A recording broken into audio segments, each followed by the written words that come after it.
Ces derniers jours, quand vous allez faire le plein d'essence, vous avez dû remarquer que la facture est assez salée.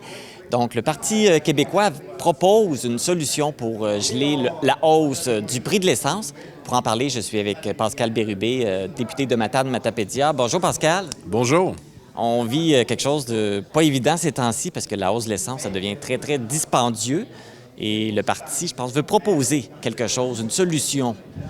D'abord, c'est une réalité qu'on vit tous. Le prix de l'essence est tellement élevé qu'il y a un impact sur les automobilistes, sur le monde agricole, sur les camionneurs, sur notre économie, sur le prix des denrées. Donc, c'est l'enjeu dont on discute le plus. Et il y a des gens qui se privent présentement de s'acheter des denrées alimentaires ou de voyager, aller voir leurs proches, voire même pour des soins de santé parce que c'est trop élevé. Donc, ça, c'est un enjeu important. Comment on y répond? Par une proposition. Et on a regardé au Parti québécois qu'est-ce qui se fait en Europe dans plusieurs pays. Ils sont capables de plafonner le prix de l'essence pendant une courte période. Donc, pendant 6 mois ou pendant 1 an, en disant aux pétrolières, écoutez, vous ne pouvez pas vendre le prix plus haut que ça. Vous irez chercher dans votre marge de raffinage. Parce que c'est ça qui a augmenté beaucoup quand on regarde les taxes, le prix du brut et puis la marge de profit pour les stations-service. Je veux clarifier quelque chose, là. On ne s'attaque pas aux stations-service locales. Le problème, il n'est pas là. Mais eux autres n'ont pas de pouvoir là-dessus non plus, je pense. Ils n'ont pas de pouvoir, puis c'est les nôtres. C'est notre monde, ça. C'est nos commerçants locaux. Alors, ils sont avec nous là-dedans. Les marges de raffinage ont augmenté de façon considérable. Je vais vous fournir un tableau que vous allez pouvoir intégrer certainement à notre entretien qui démontre que c'est là que ça se passe. Il y a des gens qui abusent de la situation dans le monde ou qui trouvent des prétextes pour augmenter leurs profits. Ce qui fait en sorte que les gens souffrent. Alors, on ne peut pas dire, bien, on attend les voitures électriques puis on va s'affranchir du pétrole. Oui, à terme. Mais en attendant, il faut proposer quelque chose. Et on est les seuls qui ont eu le courage de dire, on plafonne à 1,60 $. Voici comment on va faire. Ça a déjà été tenté en 2007. Claude Béchard, à l'époque, était ministre, l'a tenté. Là, les Européens le font et on le propose. Il y a des gens qui ont souri, ils ont dit ça ne fonctionnera pas. Bien, regardez ce qui se passe en Europe. C'est une excellente proposition. Puis moi, je peux vous dire que les gens de chez nous, quand ils ont vu ça, ils ont dit « Oh, quelle excellente proposition! » Puis allez-y, M. Bérubé, avec votre organisation. Donc, on va continuer. Ça, c'est le prix de l'essence. Le prix des denrées alimentaires continue d'augmenter de façon considérable. J'écoutais ce matin encore là, 5 puis ça augmente sans arrêt. Denrées alimentaires. Hydro-Québec, 2,6 d'augmentation le 1er avril. Encore une fois, on pourrait redonner les trop perçus d'Hydro-Québec aux consommateurs. Donc, moi, la question du coût de la vie, ça m'anime beaucoup. Je vis la même chose que pas mal tout le monde. J'en fais de la route et je peux vous dire que c'est ça qui me préoccupe le plus. Dernier élément, le logement. J'ai jamais eu, depuis que je fais de la politique, autant d'appels de gens qui cherchent des logements abordables, de qualité pour héberger leur famille, souvent des mères monoparentales avec quelques enfants. C'est désespérant. Alors, on travaille là-dessus. Aujourd'hui, d'une certaine façon, on y répond en partie. 18 places à Sébec, mais il y aura des projets ailleurs aussi. On a besoin d'habitations à prix modique. On a besoin de promoteurs qui ont envie de s'engager à offrir une offre abordable. On a des gens qui n'ont pas les moyens d'investir plus dans le logement, dans l'alimentation, dans l'essence. Alors, moi, comme député, je vous le dis, là, chaque jour, là, j'essaie de trouver des façons pour que ça coûte moins cher aux gens. Je partage même les rabais d'épicerie sur ma page Facebook. Ça vous donne une idée. Oui, parce que là, tout augmente, mais les salaires n'augmentent pas. Donc, les gens n'ont pas plus. On va créer plus de pauvreté, là. Oui. Et il y a des gens qui ont ce qu'on appelle des prestations fixes, des rentes ou l'assurance emploi ou à la pension de vieillesse. Donc, on sait d'avance que ça n'augmentera pas, en tout cas pas rapidement. Même chose pour le salaire minimum.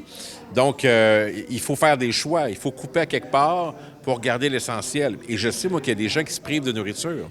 J'ai eu un cas dans la Matapédia très récemment d'un homme qui m'a écrit « J'ai plus rien à manger ». Alors, moi, ça m'a touché en plein cœur. On a trouvé une façon de l'aider, mais ça m'a fait de la peine. Je sais que ça existe, mais c'est rare que les gens appellent à ce point-là pour nous le dire. Alors, il y a des gens qui se privent de manger pour faire d'autres choses, et ça, c'est inacceptable dans une société supposément riche.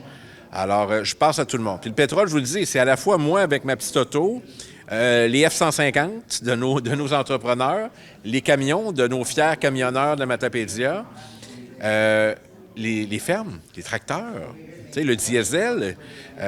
On est une région qui vit dans le gaz, dans le diesel, puis ça fait partie de la réalité rurale. Faut pas avoir peur de le dire. Moi, je suis un député rural, puis je défends du monde qui conduisent des véhicules qui ont besoin pour leur travail, pour leurs outils. C'est ça, moi, mon travail. Alors, je défends ce monde-là, puis je défends une baisse du prix de l'essence. Et là, est-ce que votre proposition va être étudiée à la Chambre des communes? Bien, là, M. Legault et le gouvernement de la CAQ ont dit qu'il n'allait pas descendre le prix de l'essence parce que ça, ce qu'il aime mieux faire, c'est envoyer un chèque avant l'élection. C'est épouvantable. Alors, au lieu là, de répondre à la souffrance qu'on vit présentement, il est mieux se garder un chèque envoyé plus tard. Ils ont fait ça il n'y a pas longtemps, 500 $, puis ils l'avaient fait en janvier. Alors, ils sont là-dedans. Moi, je pense qu'ils devraient réagir tout de suite et baisser le prix de l'essence. C'est pas comme si on avait un métro. Le métro étant un métro souterrain, pas une épicerie. Et les autobus, là, on n'a pas de transport en commun ici. On a un peu de transport collectif.